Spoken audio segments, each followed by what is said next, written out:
presentación? Sí, profe. Ya. Entonces, vamos a comenzar definiendo qué son las macromoléculas.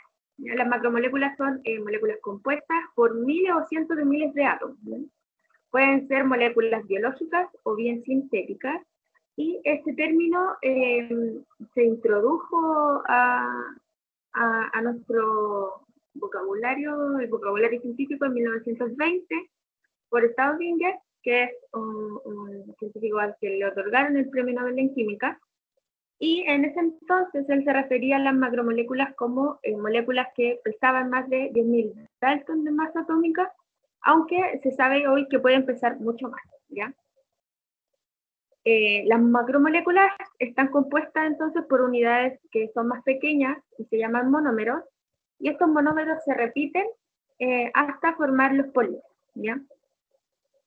Y dentro, los polímeros pueden ser también naturales o sintéticos, y tenemos un ejemplo, por ejemplo, las proteínas, los ácidos nucleicos, los carbohidratos, que son polímeros naturales, ¿ya? Por ejemplo, podemos encontrar en las células, y también están los plásticos y las fibras sintéticas, que son polímeros sintéticos, ¿ya? Entonces acá, voy a poner el puntero, tenemos un monómero, y cuando estos monómeros se unen y se repiten, entonces estarían formando lo que se conoce como un polímero, ¿ya? Las macromoléculas pueden tener distintas funciones, dependiendo de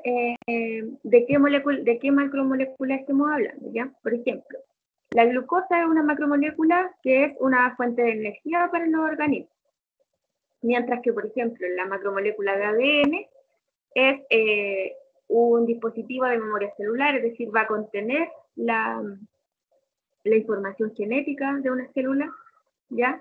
Y que se utiliza para sintetizar proteínas, o también es utilizado al momento de la replicación celular, ¿ya? También tienen distintas funciones.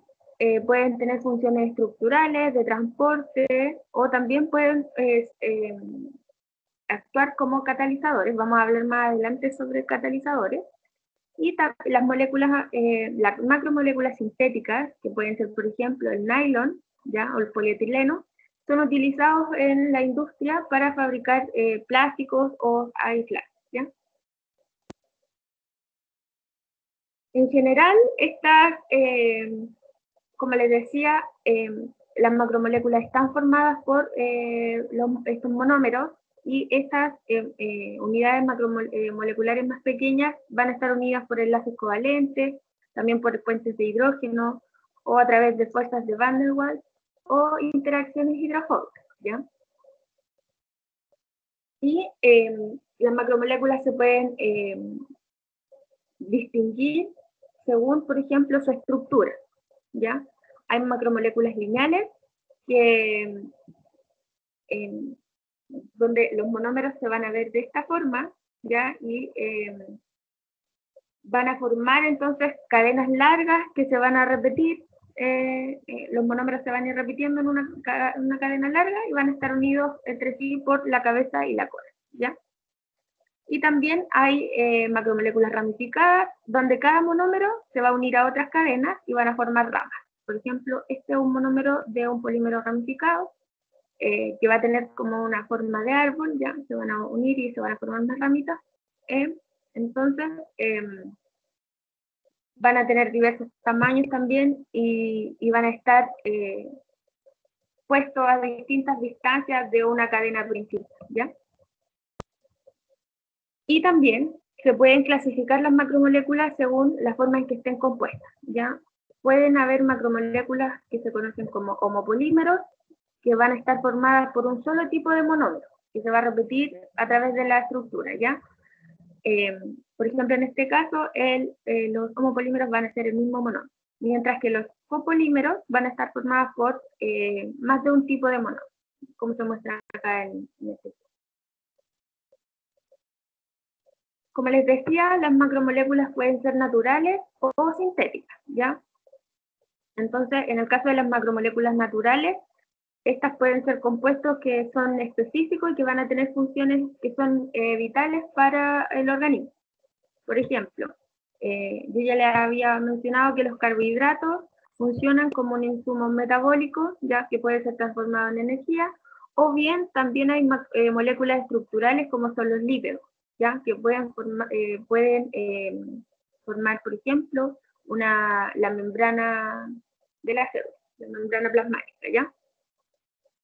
Y también hay moléculas como el ADN y el ARN que van a participar de procesos que son más complicados y son también necesarios para las células, como la replicación celular o la mitosis.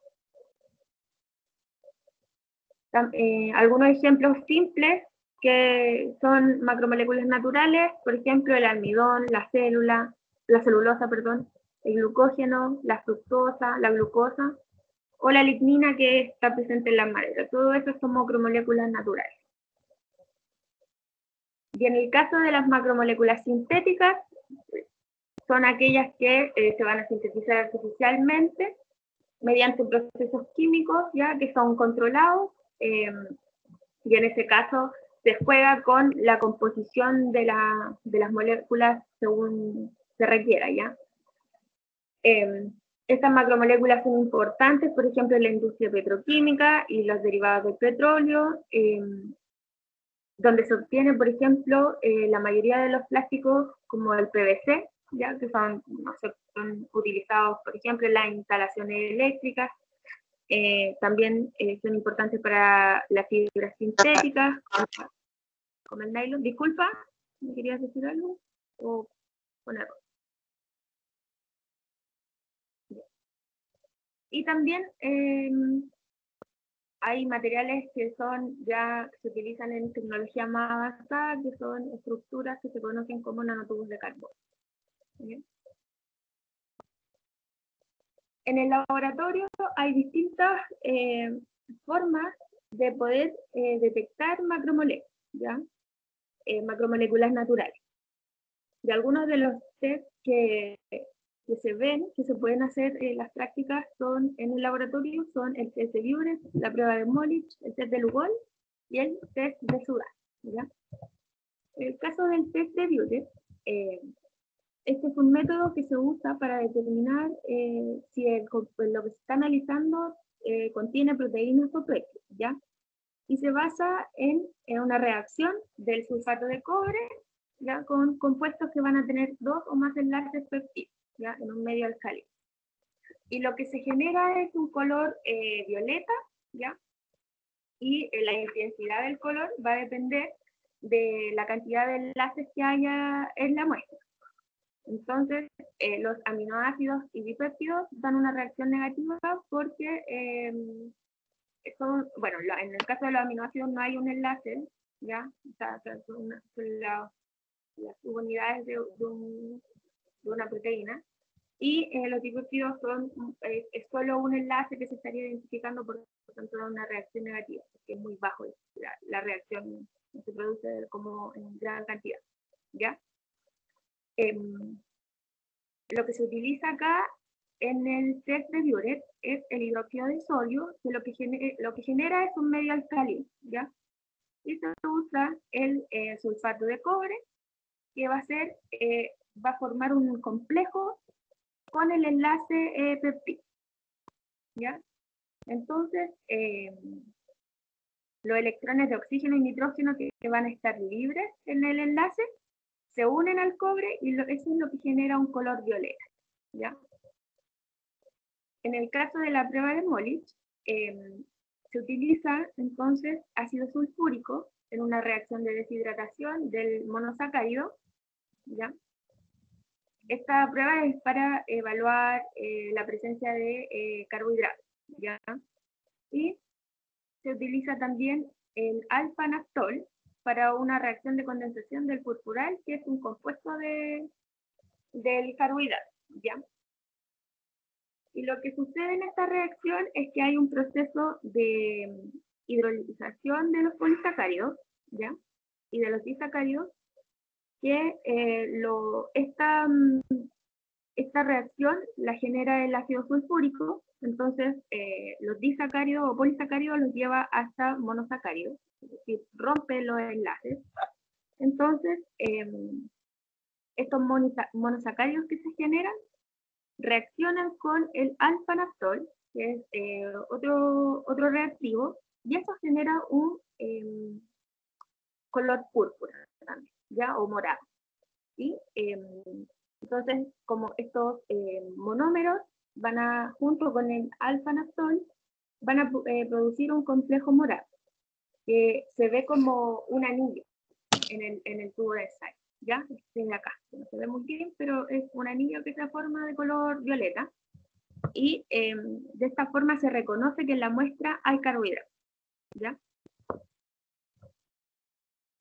También el test de Lugol sirve para identificar si hay carbohidratos en la muestra que se está analizando, y también se genera una coloración azul-violeta, ¿ya?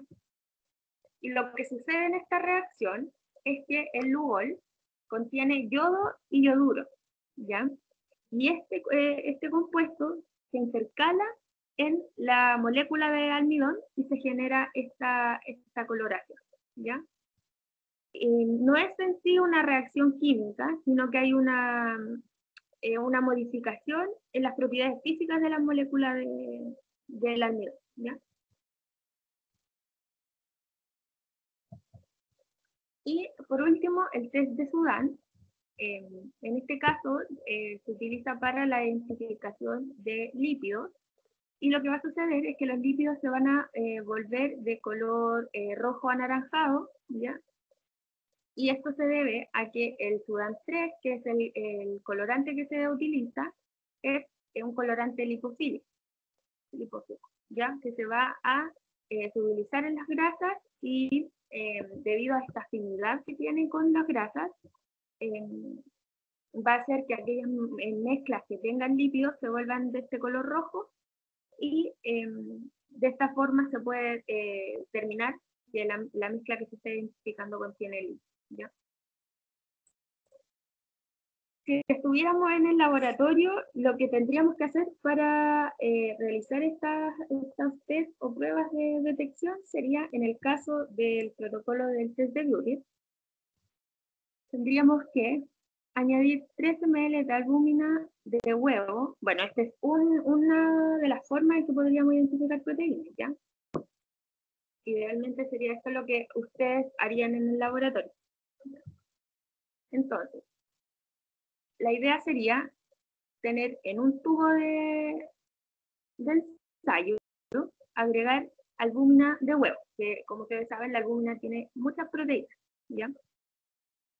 Y añadir entonces 3 ml de albúmina. Luego añadiríamos el hidróxido de sodio, ¿ya? 2 ml al tubo, al 20%, esa es la concentración. Entonces, lo que se generarían sería una alcalinización del medio. Y luego se añadirían 4 a 5 gotitas de sulfato cúprico o sulfato de cobre, diluido al 1%, se agitaría el tubo y se llevaría a cabo esta reacción de la que le hablaba yo, donde los electrones de oxígeno y nitrógeno que están en el enlace peptídico se unen al cobre y se genera esta coloración violeta. En el caso de que hayan proteínas, ¿ya? Si no hubiera proteínas, es decir, no hubieran estos enlaces, no se generaría esta reacción. No se podría identificar, o sea, no habría esta coloración, por tanto, podríamos determinar que no hay proteína en el medio, ¿ya? Luego, el protocolo del test de Molich, lo que se hace es, en un tubo de ensayo, en este caso se comparan distintas muestras.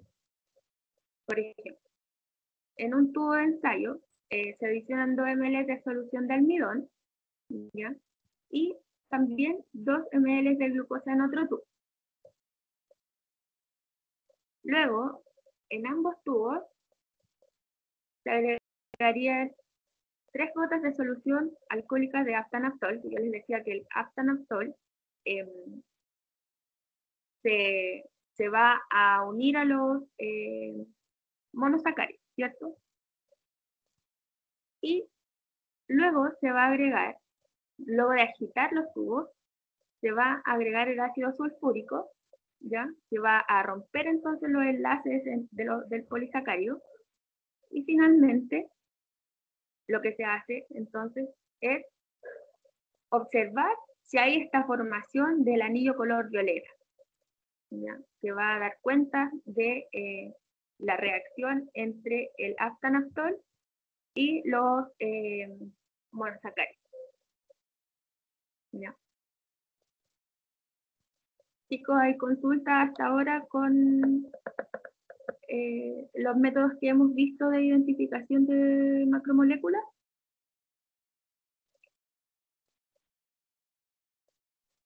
No, profe. ¿No? Bien.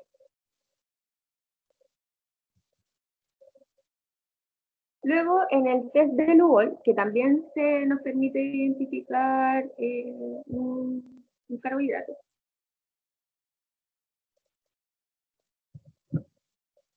lo que se hace es, también en este caso se compara una muestra que no contiene azúcares y uno que sí. Entonces tenemos en un tubo de ensayo 2 ml con una solución de almidón y en otro tubo de ensayo se adicionan 2 ml de agua, ¿ya? En ambos tubos se colocan 3 gotas de solución de yodo. ¿Ya? Recuerden que el yodo se va a intercalar en la estructura de la molécula de almidón y por tanto, al final, cuando nosotros agitáramos el tubo de ensayo, lo que veríamos sería que en uno de los tubos donde hay glucosa, sí se forma este color azul-violeta, y donde hay agua, donde no hay un monosacárido al cual se pueda unir el yodo, no habría coloración, ¿ya? Entonces eso es lo que observaríamos nosotros luego de realizar el test, ¿ya? Y en el caso del protocolo del test de Sudán, lo que se hace es tener un tubo de ensayo que contenga 1 ml de agua y añadir posteriormente 3 gotas de solución de Sudán y agitarlo vigorosamente, ¿ya? Luego, en otro tubo de ensayo, añadir 1 ml de aceite de comer, ¿ya? El aceite que nosotros utilizamos para cocinar, y se le añade 3 gotas de solución de Sudán 3 y se vuelve a agitar. Y luego se compara, al final, ambos tubos, el que contenía agua con Sudán y el tubo que contenía aceite y Sudán. Y lo que se observa es que el tubo que tenía agua, la coloración es casi nula, y en el caso del tubo que tiene aceite, se puede observar esta coloración rojiza anaranjada, ¿ya? Debido a que en el aceite tenemos lípidos a los cuales se va a poder unir este colorante que estamos utilizando, ¿ya? De esta forma se pueden hacer la identificación de macromoléculas en distintas muestras, ¿ya? Son procedimientos sencillos, pero es lo que veríamos en la práctica si pudiéramos ir al laboratorio, ¿ya? La segunda parte de la clase es sobre actividad enzimática y específicamente sobre enzimas. Las enzimas son un grupo variado y especializado de proteínas. Por eso es que yo les decía que las macromoléculas, además de tener una función quizás de una función energética o bien de almacenamiento de información, en el caso de las moléculas de ADN, en este caso pueden funcionar como catalizadores o enzimas, ya que la función que tienen las proteínas es actuar como un catalizador. Es decir, permitir que las reacciones que van a ocurrir en los seres vivos a nivel de células o organismo en general se desarrollen a una velocidad adecuada o un ritmo adecuado, ¿ya? Un catalizador, por definición, va a ser un compuesto que al estar presente en un medio va a permitir que aumente la velocidad de reacción, pero sin generar una modificación de su estructura, ¿ya? Entonces una enzima, al estar presente en un medio, va a generar, va a permitir que una reacción metabólica se lleve a una velocidad adecuada y su estructura no va a cambiar. Entonces, la capacidad de catalizar una reacción va a depender de la conformación que tiene la proteína o la enzima, ¿ya? Si se llega a suprimir o de alguna forma alterar su estructura, la enzima va a perder su capacidad de funcionar como un catalizador, ¿ya? Entonces es importante que una enzima siempre tenga su estructura adecuada. Por ejemplo, si nosotros aumentamos la temperatura a un medio donde hay una enzima que nosotros necesitamos, esta enzima no pierde su estructura original y por tanto no funciona como tal. Por ejemplo, en el laboratorio nosotros utilizamos la Taq polimerasa en la reacción de PCR. Si nosotros no ajustamos las temperaturas adecuadas, nuestra enzima no funciona bien y por tanto no se lleva a cabo el proceso de esta duplicación del material genético. Ese es un ejemplo quizás que ustedes pueden visualizar con mayor facilidad de lo que es una enzima. Entonces, parte de las propiedades que tiene de esta propiedad de catalizar reacciones de la enzima radica en que las enzimas son altamente especializadas, ¿ya? Dependiendo, o sea, actúan sobre ciertos sustancias o sustratos, ¿ya? Hay algunas enzimas que son específicas para ciertos sustratos o compuestos, ¿ya? Es decir, van a tener reacciones específicas para cada enzima. Las enzimas tienen distintos tamaños, ¿ya?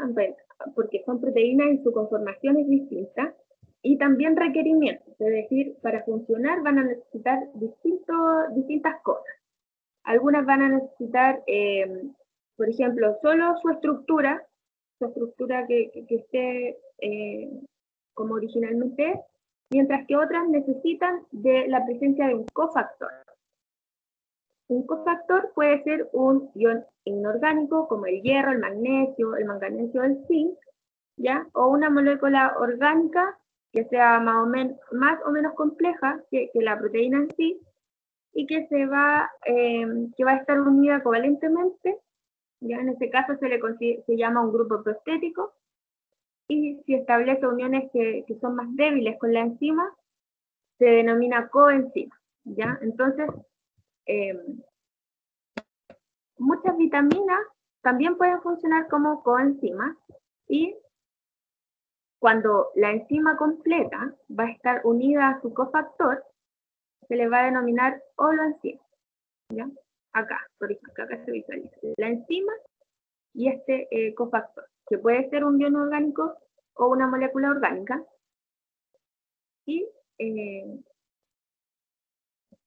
a la parte solo a su estructura proteica se le conoce como apoenzima, ¿ya? Entonces, la unión de la apoenzima con la coenzima da origen a una holoenzima.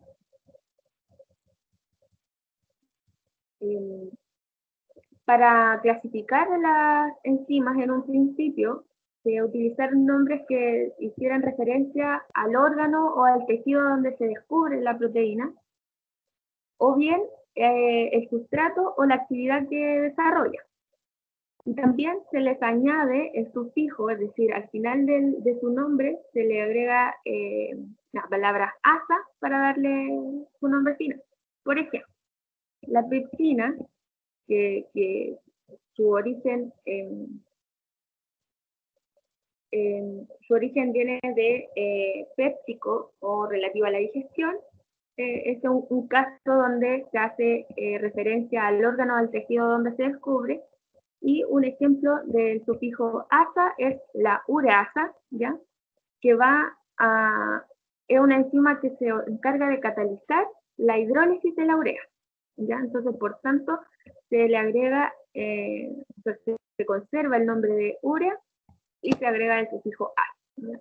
Entonces, por ejemplo, la pepsina lo que hace en el estómago es generar pequeños péptidos a partir de las proteínas o de lo que se ingiere, ¿ya? Entonces, por ejemplo, la carne se degrada a péptidos más pequeños en el estómago. Entonces, desde 1961, la Unión Internacional de Bioquímica utiliza un sistema de clasificación y denominación, ¿ya? Que es adoptado por todos los investigadores a nivel mundial, que va a clasificar las enzimas en 6 grandes grupos, ¿ya? Están las oxidorreductasas, ¿ya? Que la reacción que llevan a cabo es la transferencia de electrones. Están las transferasas, las hidrolasas, que van a, por ejemplo, romper enlaces y van a incorporar una molécula de agua. Están las ligasas, que es una enzima que nosotros vimos, que participaba en el proceso de replicación del ADN, por ejemplo, que van a formar enlaces covalentes mediante reacciones de condensación, ¿ya? Entonces, dependiendo de la función que tengan, se les asignó un nombre y de esta manera se clasificaron, ¿ya? Según su función. ¿Y cómo actúan las enzimas entonces? Lo primero que pasa en una reacción una reacción catalítica es que la enzima, ¿ya? Que está representada acá como este círculo plomo, se va a unir a su sustrato, ¿ya? Y se va a generar un complejo enzima-sustrato, ¿ya? Acá hay interacciones entre el sustrato y la enzima. Y lo que pasa luego es que hay una modificación del sustrato para generar productos, ¿ya? Entonces, una vez que este complejo está formado, se genera un cambio a nivel de sustrato y se van a liberar productos de la reacción de unión entre el sustrato y la enzima, ¿ya? Entonces,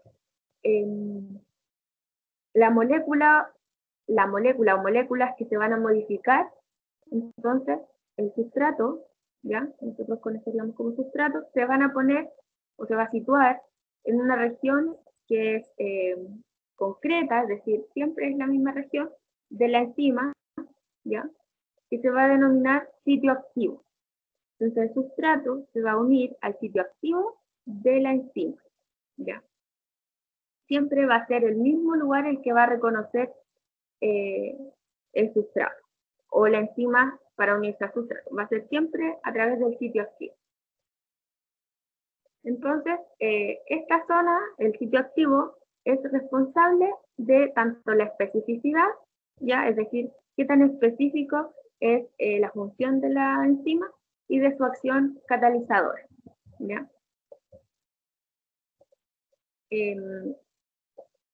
Las enzimas pueden ser específicas para una sola molécula o sustrato, ¿ya? Es decir, que no va a actuar sobre otra cosa que no sea su sustrato, la molécula que ella quiere modificar, ¿ya? De hecho, pueden reconocer, por ejemplo, en proteínas isoméricas que tienen, son proteínas que tienen la misma forma, pero tienen una función distinta.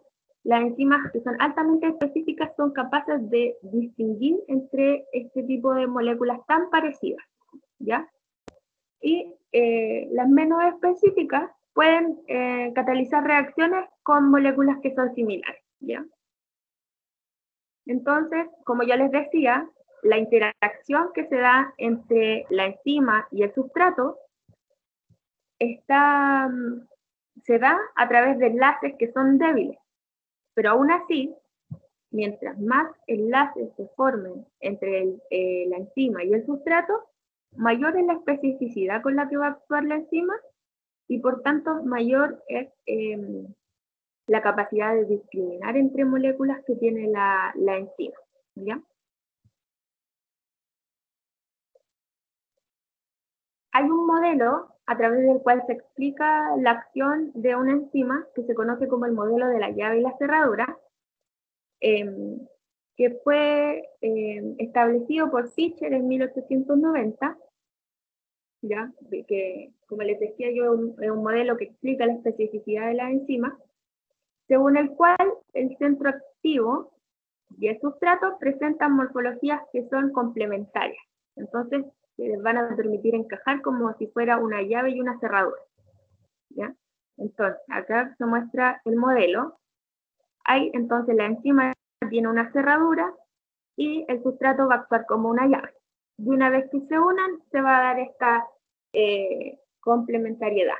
¿Ya? Al igual que si esta enzima se muestra acá como una molécula, el sustrato se va a unir a este sitio activo, va a encajar perfectamente y se va a poder llevar a cabo esta reacción. Hay factores que van a influir en la actividad que tengan las enzimas, como yo les decía, ¿ya? Porque las enzimas son proteínas que van a funcionar en un determinado medio, ya sea intra o extracelularmente, y las condiciones pueden variar.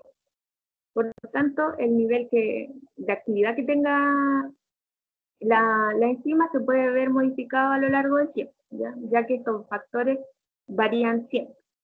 Y dentro de los factores que van a afectar la actividad de la enzima está el pH y la temperatura. Entonces, en el caso del pH, dependiendo del medio en el que se lleva a cabo la reacción, es decir, en el medio en el cual va a actuar la enzima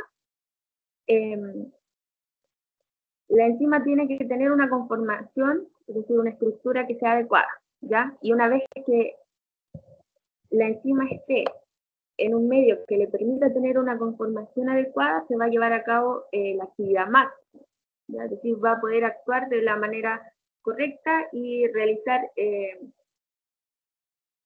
la mejor manera posible su actividad catalítica, ¿ya? Y esto va a ser a un pH concreto.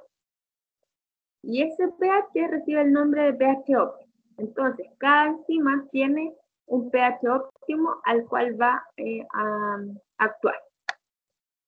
Si hay un cambio, ya sea hacia valores más altos o más bajos de pH, eso va a producir a lo mejor no una inhibición de la reacción, es decir, no es que no vaya a haber una reacción, pero puede ser más lenta la reacción, ¿ya? O que no se genere la misma cantidad de productos que se genera normalmente. La enzima no va a actuar de la manera adecuada. Por tanto, el medio en el que esté tiene que tener un pH adecuado. Generalmente cuando uno trabaja con enzimas, vienen especificadas el pH de la reacción, ¿ya? O el medio donde se va a utilizar. Tampoco es que sea un pH como específico y que no pueda variar no sé, por ejemplo, si es un pH 7, puede variar de 7 a 1, o sea, 7.1, pero no a un 8 o un 9. Ahí ya la actividad varía. ¿Ya? Es un rango conocido como un pH óptimo.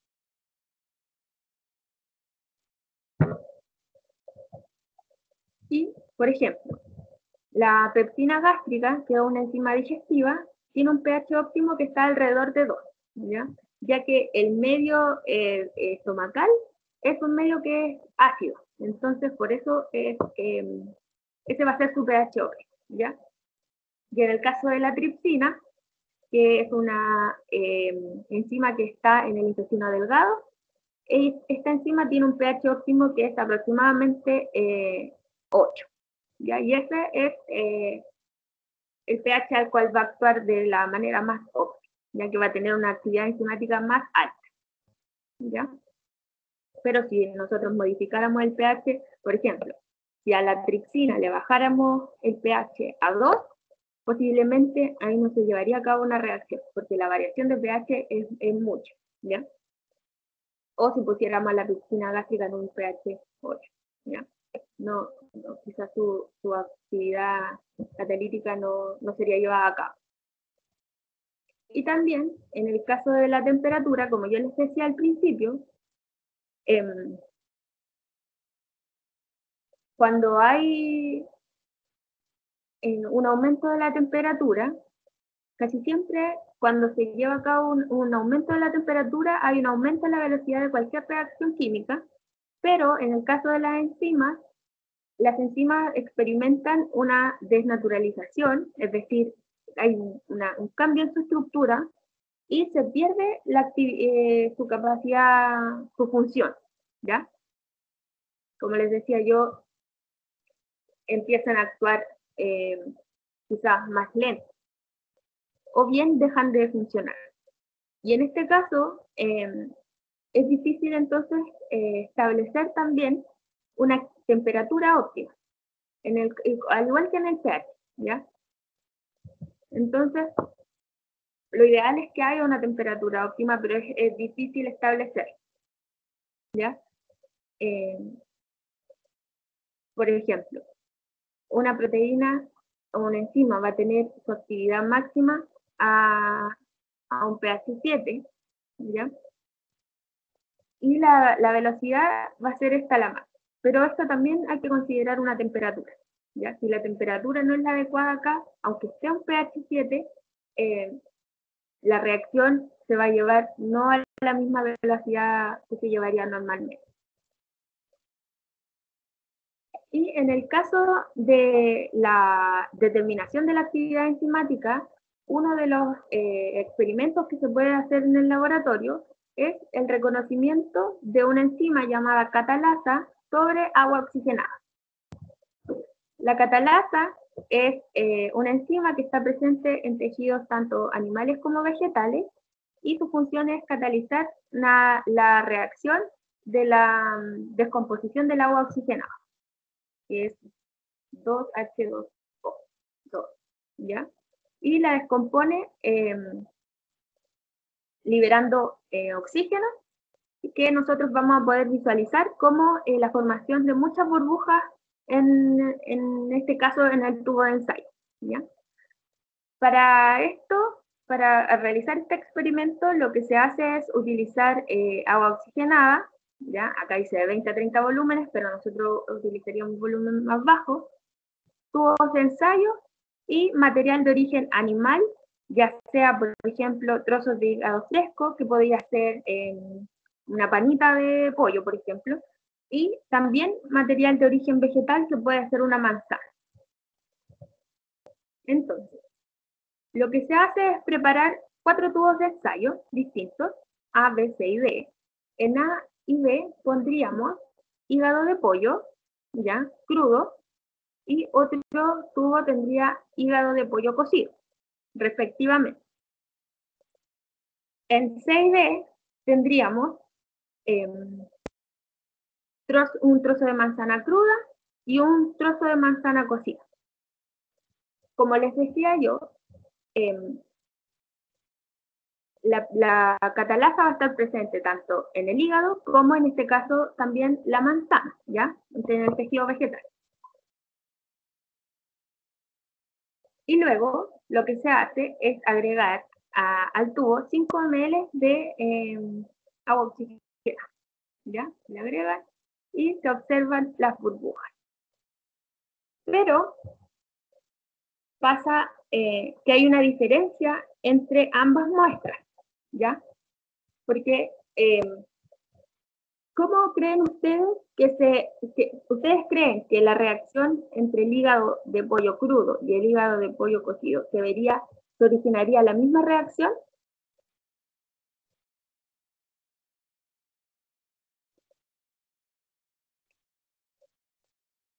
ya que el hígado fue sometido a un proceso de cocción.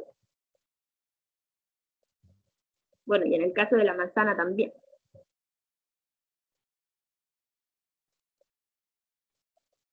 ¿Alguien podría responder qué creerían ustedes o qué creen que verían en el tubo donde el material, tanto animal como vegetal, está cocido? ¿Se llevaría a cabo la misma reacción?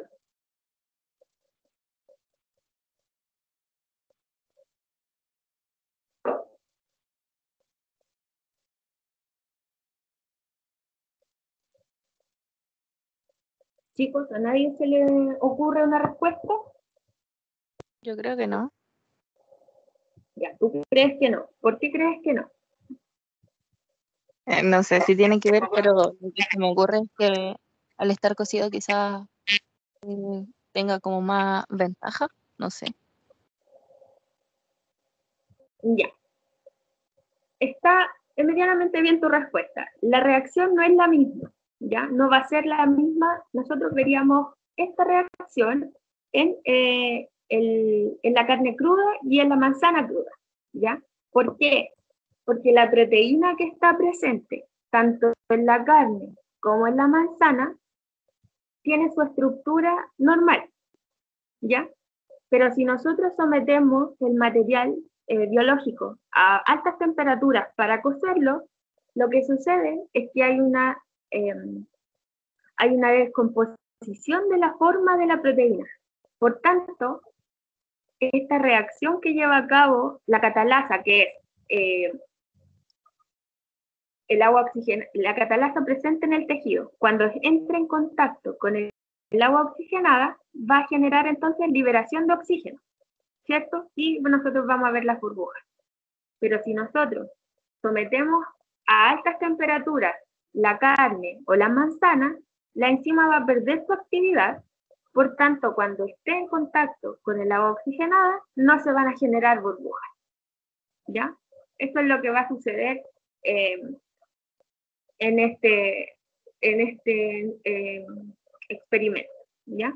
Es una forma de reconocer cómo la temperatura afecta la forma de una enzima y las reacciones no se llevan a cabo o se generarían eh, muy pocas burbujas en el tubo, ya que quizás su estructura no se vería totalmente afectada y podría funcionar la enzima, pero en un nivel más bajo, ¿ya? Estas son actividades que nosotros podríamos hacer en el laboratorio para reconocer la actividad de una enzima. Ya hay algo que nosotros podamos ver.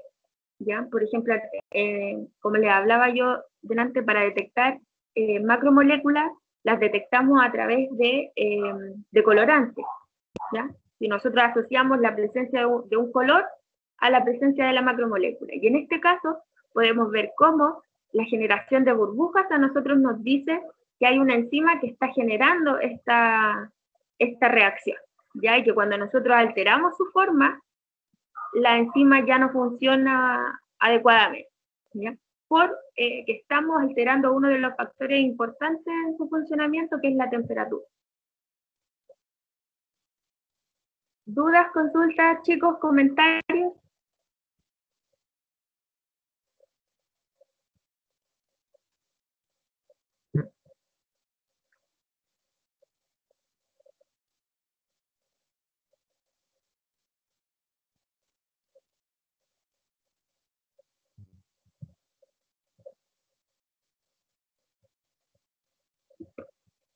Por mi parte, ninguna duda. Okay.